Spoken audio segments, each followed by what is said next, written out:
जय साईं राम। बाबा जी की असीम कृपा से श्री साईं सच्चरित अध्याय 34 हम सभी श्रवण करेंगे। उदी की महिमा भाग 2।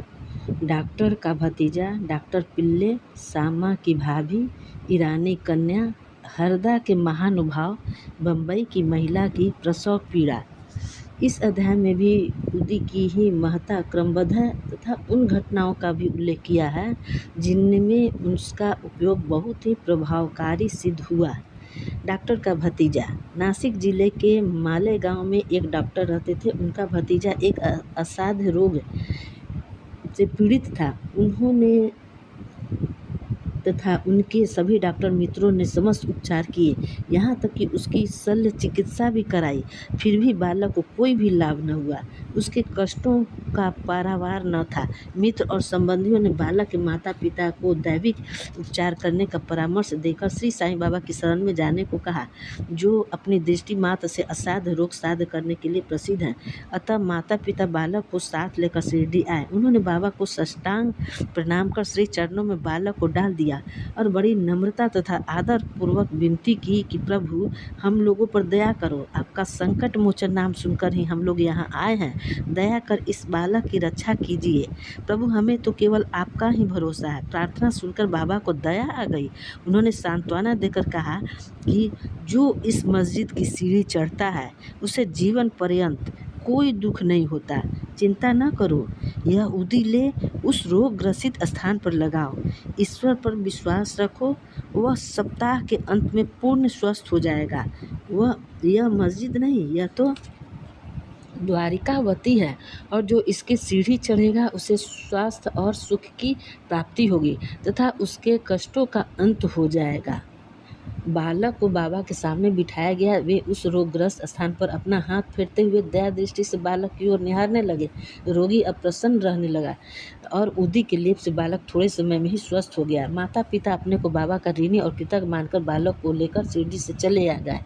यह लीला देखकर बालक के काका को, जो डॉक्टर थे, महान आश्चर्य हुआ तथा उन्हें बाबा के दर्शनों की तीव्र उत्कंठा हुई। इसी समय जब वे कार्यवर्ष बम्बई जा रहे थे, तभी मालेगांव और मनमाड के निकट ही किसी ने बाबा के विरुद्ध उनके कान भर दिए। इस कान में शिरडी जाने का विचार त्यागकर सीधे बम्बई चले गए। वे अपनी शेष छुट्टियां अलीबाग में व्यतीत करना चाहते थे, परंतु बम्बई में उन्हें लगातार 3 रात्रियों तक ही एक ही ध्वनि सुनाई पड़ी थी कि क्या अभी तुम मुझ पर अविश्वास कर रहे हो?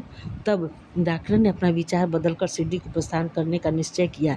बम्बई में उनके एक रोगी को सांसर्गिक ज्वर आ रहा था, जिसका तापक्रम कम होने का कोई लक्षण दिखाई न देने के कारण उन्हें ऐसा लग रहा था कि कहीं शिरडी की यात्रा स्थगित न करनी पड़े। उन्होंने अपने मन ही मन एक परीक्षा करने का विचार किया। यदि रोगी आज अच्छा हो जाए तो कल मैं शिरडी के लिए प्रस्थान कर दूंगा। आश्चर्य है कि जिस समय उन्होंने यह निश्चय किया, ठीक उसी समय से ज्वर में उतार होने लगा और ताप क्रमशः सामान्य स्थिति पर पहुँच गया। तब वे अपने निश्चय अनुसार शिरडी पहुँचे और बाबा का दर्शन करके उन्हें प्रणाम किया। बाबा ने उन्हें कुछ ऐसे अनुभव दिए कि वे सदा के लिए उनके भक्त हो गए। डॉक्टर वहाँ 4 दिन ठहरे और उदी तथा आशीर्वाद प्राप्त कर घर वापस आ गए। एक पखवाड़े में ही पदोन्नति पाकर उनका हस्तांतरण बीजापुर हो गया। भतीजे की रोग मुक्तता ने उन्हें बाबा के दर्शनों का सौभाग्य दिया तथा शिरडी की यात्रा ने उनकी श्री साईं के चरणों में प्रगाढ़ प्रीति उत्पन्न कर दी। डॉक्टर पिल्ले बाबा के एकनिष्ठ भक्त थे। इसी कारण बाबा उन पर अधिक स्नेह रखते थे और उन्हें सदा भाऊ कहकर पुकारते तथा हर समय उनसे वार्तालाप करके प्रत्येक विषय में परामर्श भी लिया करते थे। उनकी सदैव यही इच्छा रहती थी कि वे बाबा के समीप ही बने रहें। एक बार डॉक्टर पिल्ले को नासूर हो गया। वे काका साहब दीक्षित से बोले कि मुझे असहाय पीड़ा हो रही है और मैं अब इस जीवन से मृत्यु को अधिक श्रेष्ठ कर समझता हूँ। मुझे ज्ञात है कि इसका मुख्य कारण मेरे पूर्व जन्मों के कर्म ही हैं। जाकर बाबा से कहो कि वे मेरी यह पीड़ा अब दूर करें। मैं अपने पिछले जन्म के कर्मों का अगले 10 जन्मों में भोगने को तैयार हूँ।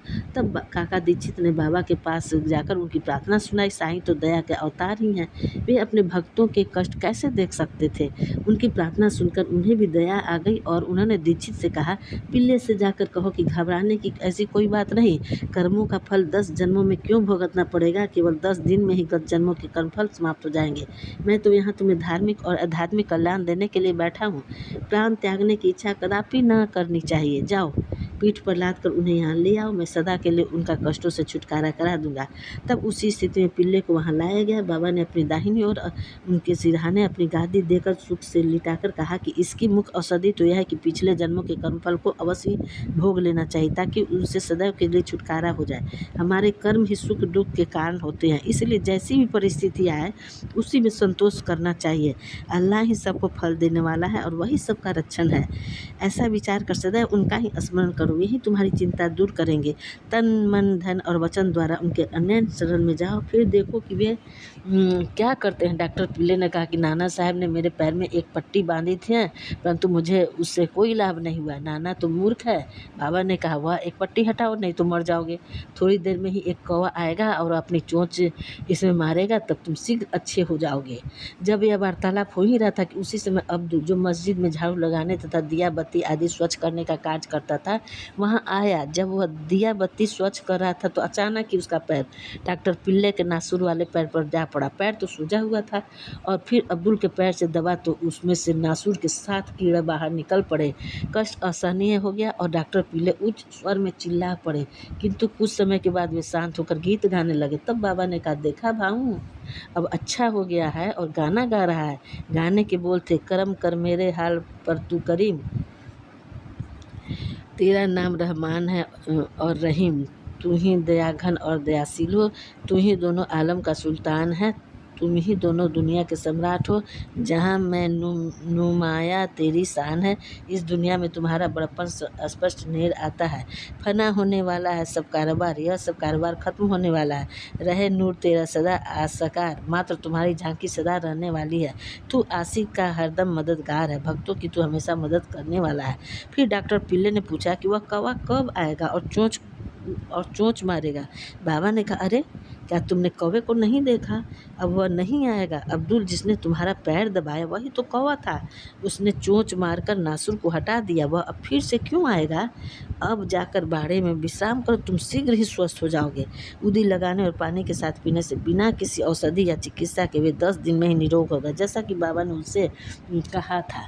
सामा के छोटे भाई की पत्नी भाभी। सावली विहीर के समीप सामा के छोटे भाई बापा जी रहते थे। एक बार उनकी पत्नी को गिल्टियाँ वाला प्लेग हो गया। उसे ज्वर हो आया और उसकी जांघ में प्लेग की 2 गिल्टियाँ निकल आई। बापा जी दौड़कर सामा के पास आए और सहायता के लिए चलने को कहा। सामा भयभीत उठे। उन्होंने सदैव की भांति बाबा के पास जाकर उन्हें नमस्कार किया और सहायता के लिए उससे प्रार्थना की तथा भाई के घर जाने की अनुमति मांगी। बाबा ने कहा कि इतनी रात्रि व्यतीत हो चुकी है, अब इस समय तुम कहाँ जाओगे? केवल उदी ही भेज दूँ? ज्वर और गिल्टी की चिंता क्यों करते हो? भगवान तो अपने पिता और स्वामी हैं, वह शीघ्र ही स्वस्थ हो जाएगी। अभी मत जाओ, प्रातःकाल जाना और शीघ्र ही लौट आना। सामा को तो उस मृत संजीवनी उदी पर पूर्ण विश्वास था। उसे ले जाकर उसके भाई ने थोड़ी सी उदी गिल्टी और माथे पर लगाई और कुछ जल में घोलकर रोगी को पिला दी। जैसे ही उसका सेवन किया गया वैसे ही पसीना प्रवाहित होने लगा, ज्वर मंद पड़ गया और रोगी प्रगाढ़ निद्रा में निमग्न हो गया। दूसरे दिन बापा जी ने अपनी पत्नी को स्वस्थ देखकर बड़ा आश्चर्य प्रकट किया कि न तो ज्वर है, न गिल्टी है, न कोई चिन्ह है। दूसरे दिन जब सामा बाबा की आज्ञा प्राप्त कर वहाँ पहुँचे तो अपने भाई की स्त्री को चाय बनाते देखकर उन्हें बड़ा आश्चर्य हुआ। अपने भाई से पूछताछ करने पर उन्हें पता चला कि बाबा की उदी ने एक रात्रि में ही रोग को समूल नष्ट कर दिया। तब सामा को बाबा के शब्दों का मर्म समझ में आया कि प्रातःकाल जाओ और शीघ्र लौट कर आओ। चाय पीकर सामा लौट आए। बाबा को प्रणाम करने के पश्चात कहने लगा, देवा, यह क्या नाटक है? पहले बंडम्बर उठाकर हमें अशांत कर देते हो, फिर हमारी शीघ्र सहायता कर हम सब ठीक ठाक कर देते हो। बाबा ने उत्तर दिया कि तुम्हें ज्ञात होगा कि कर्म पथ अति रहस्यपूर्ण है। यद्यपि मैं कुछ भी नहीं करता, फिर भी लोग मुझे ही कर्मों के लिए दोषी ठहराते हैं। मैं तो एक दर्शक मात्र ही हूँ।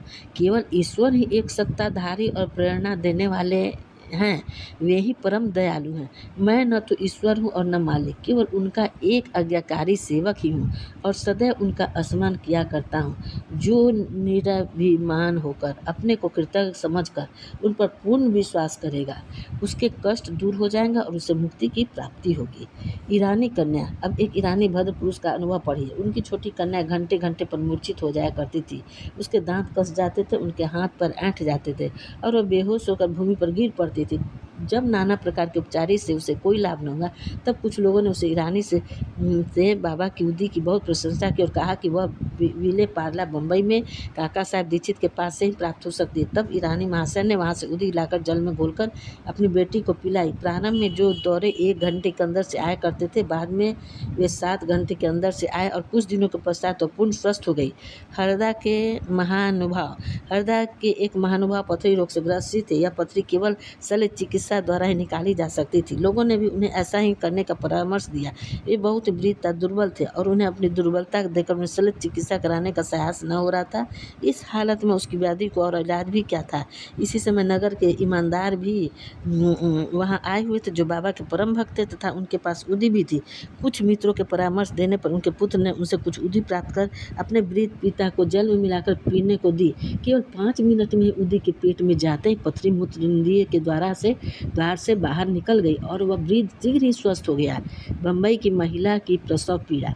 बम्बई की कायस्थ प्रभु जाति की एक महिला को प्रसव काल में असहनीय वेदना हुआ करती थी। जब वह गर्भवती हो जाती तो बहुत घबराती और किंकट व्यर्थ मूढ़ हो जाया करती थी। इसके उपचारार्थ संत श्री राम मारुति ने उनके पति को सुझाव दिया कि यदि इस पीड़ा से मुक्ति चाहते हो तो अपनी पत्नी को शिरडी ले जा। पुनः जब उनकी स्त्री गर्भवती हुई तो वे दोनों पति पत्नी शिरडी आए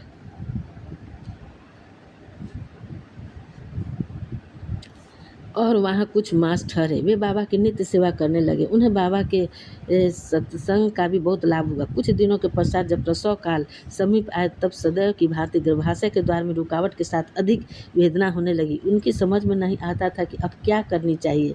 थोड़ी ही देर में एक पड़ोसी आई, उससे मन ही मन बाबा से सहायता की प्रार्थना कर जल में उदी मिला उसे पीने को दी। तब केवल 5 मिनट में ही बिना किसी कष्ट के प्रसव हो गया। बालक तो अपने भाग्यानुसार ही उत्पन्न हुआ, परंतु उसकी माँ की पीड़ा और कष्ट सदा के लिए दूर हो गए। वे अपने बाबा का बड़ा कृतज्ञ समझने लगे और जीवन पर्यंत उनके आभारी बने रहे। श्री सद्गुरु साईनाथार्पणमस्तु। शुभवतु। अध्याय 34 समाप्त हुआ। जय साई राम।